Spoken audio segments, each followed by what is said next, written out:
Hello, Doolin Church. It's good to be with you for another week in the Doolin Weekly Podcast. We hope you're enjoying the weekly podcast as well as the weekly moment that we share. And certainly, as always, I invite your responses, your thoughts, um, topics you might want us to consider. Obviously, we're right in the middle of the uh, Wesleyan Quadrilateral. We have today and 2 more weeks beyond that to finish up the Wesleyan Quadrilateral, the four things that kind of feed into faith that we began last week. But I'm always interested in the things you might want to hear about. Pastor@doolinchurch.org. So if you have thoughts, I encourage you to send them along, and I always look forward to hearing your feedback. This week, we are talking about faith that thinks. We're talking about the word reason. Now, I want you to think for a moment that reason is not the enemy of faith. It is the God given capacity for us that helps us make sense of God's revelation in real life. God gave us a mind, and God hopes that we will use it. Uh, in fact, when Jesus invites us, he tells us that the greatest commandment is to love the Lord your God with all your heart, soul, mind, and strength. So the mind is a part of that. For us in our Wesleyan tradition, it's important to remember that reason does not replace Scripture, it does not stand above God. And it does, however, help us to discern, interpret, test, and apply our faith faithfully every single day. Uh, it's the means by which faith becomes livable. It doesn't tell us who God is, but it helps us live honestly with the God we encounter in everyday life. We talked about experience um, last week. And experience is something that we all have long before we even begin to reason. But as we develop reason in our lives, we can begin to discern how we apply the faith, what we do with the information we receive. So here's, um, well, John Wesley never named the quad or formally even outlined the quadrilateral. His practice shows that he believed that Scripture gave the story, tradition gives us wisdom across time, experience gives us context and texture. It's what we bring to the story, and reason gives us coherence and accountability. Without reason, Scripture can become a weapon, tradition can become rigid, and experience can become untethered. Reason helps us stay away from confusing certainty with faithfulness. I've heard people say that faith really is certainty, and it's not so much certainty. In fact, I would say certainty is the opposite of faith. It's knowing that what I know is right in such a way as to not even question what I know. Because what I know right now uh, may grow. My understanding of the thing that I know right now may grow, may change.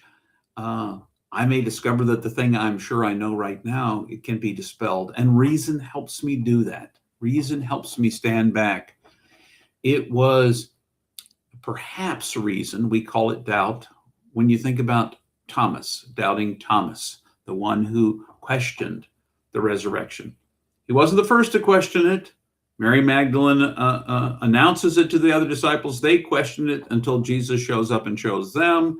Thomas comes back, questions because he wasn't there when they saw it. And doubt is, he wanted to be more reasonable in his reality. So his reason caused him to doubt and invited him to a deeper encounter. Our God given ability to think, question, connect, and make meaning, always aware that we are finite creatures. You see, reason doesn't mean I'm going to have all the answers. And it allows us to ask questions like, what makes sense here? What aligns with love of God and neighbor? What holds together the whole witness of Scripture for us? And what kind of fruit might this belief bear? I think it's important for us to remember that reason is a way of discerning, it's not a way of controlling.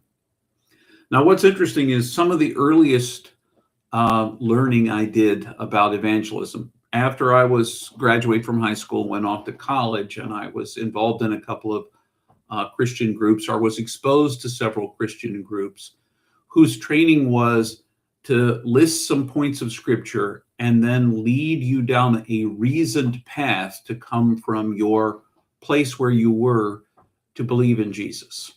Now, by that time, I already believed in Jesus, but that didn't stop people from thinking I didn't believe in Jesus the way they believed in Jesus, and hence was outside of that. And they tried to use a reasoned approach to draw me to their side, tried to weaponize faith, if you will. And sometimes we do that. We think that faith can, we can win people to faith with reason. Reason doesn't give us control over anyone else or the narrative. It doesn't certainly give us any kind of control over God. Reason helps us respond wisely to what's rising.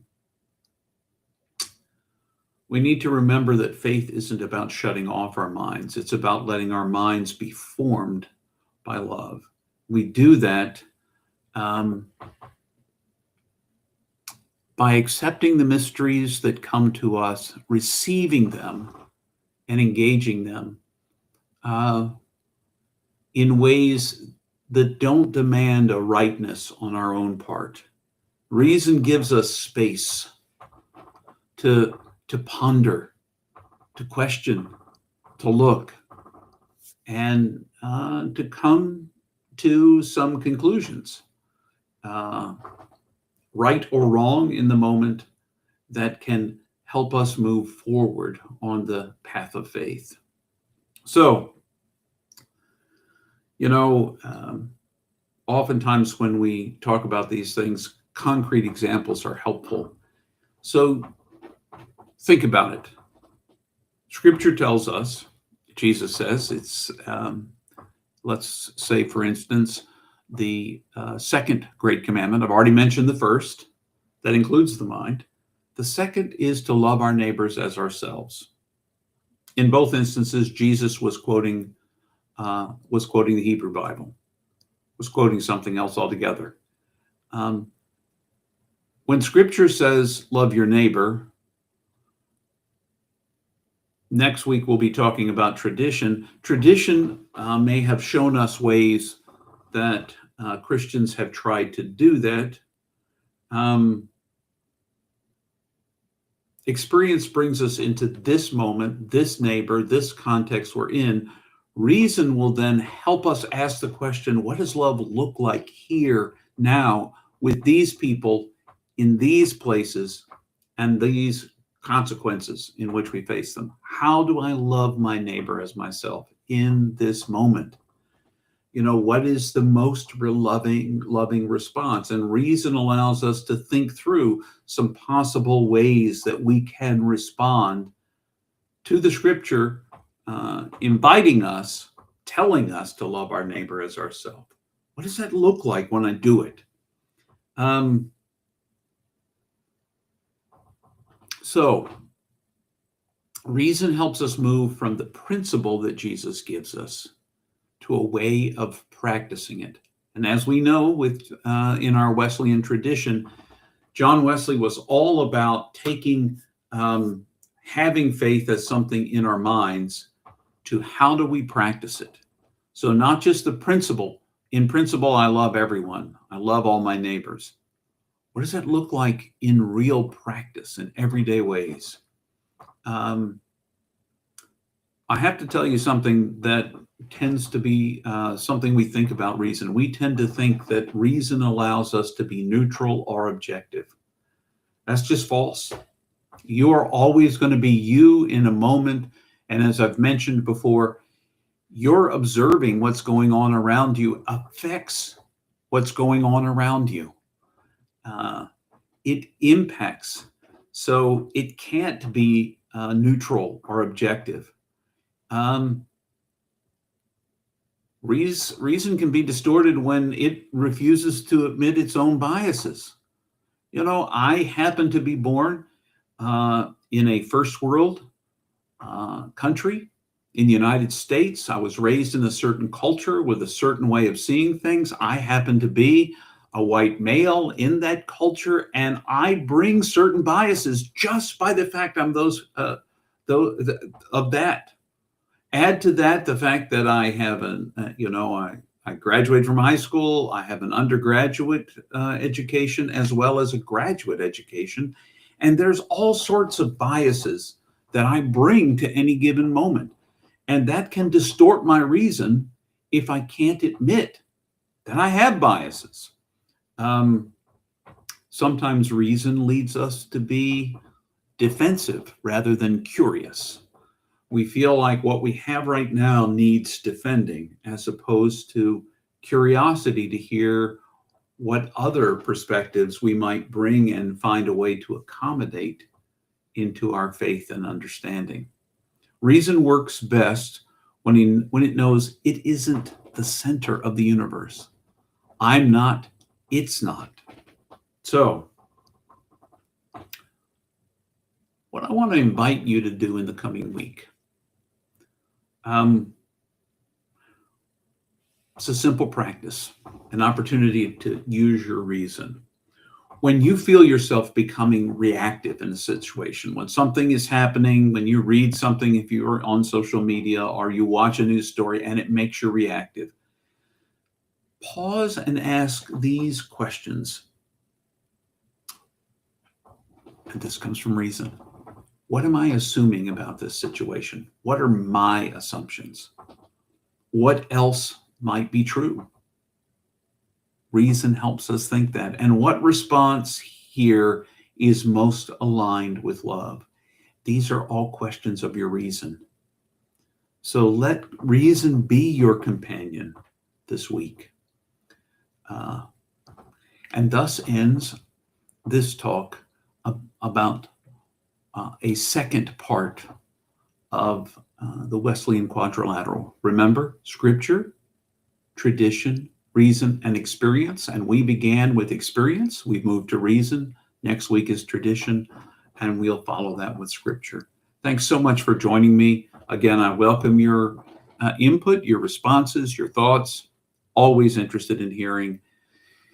Until the very next time that I see you.